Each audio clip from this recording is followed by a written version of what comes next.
Hello all, this is Justin Bathon again for the Technological Horizons in Education Journal with your legal update.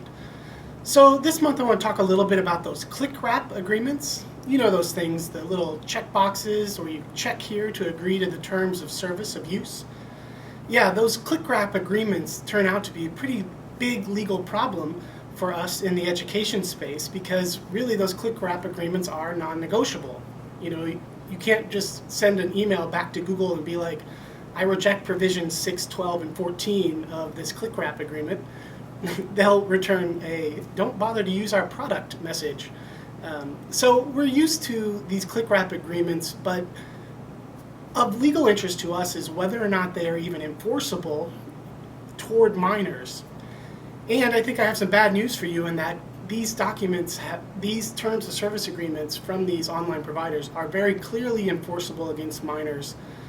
We have seen a few cases now out there where judges sort of even brush over the issue just assuming that the Clickwrap agreements are applicable against minors.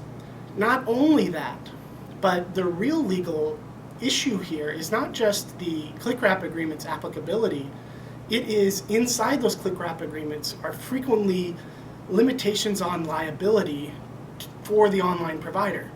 So the Clickwrap agreement will say that you, as the person that checks the box, agree not to hold the online provider liable for basically anything. Whether or not those provisions are applicable is where we're seeing a lot of debate in the courts right now, with some courts saying that yes, even that is applicable.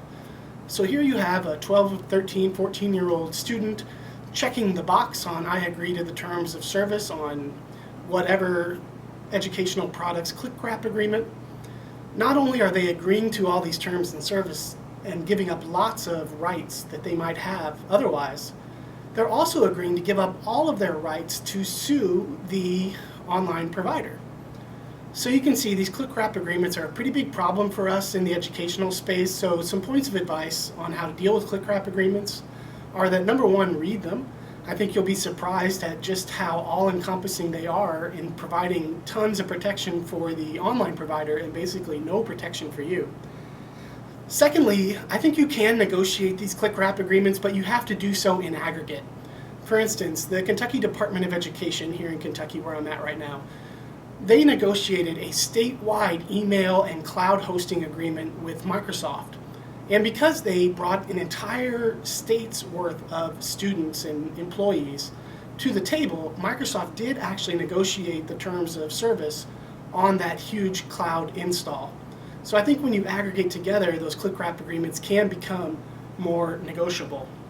In the meantime, though, please pay attention to them and also let your school leaders know just how onerous these Clickwrap agreements are for your own districts, and let's continue to put pressure on online companies to try to help the educational system out here a little bit and provide us some additional protections when we're using all these online services.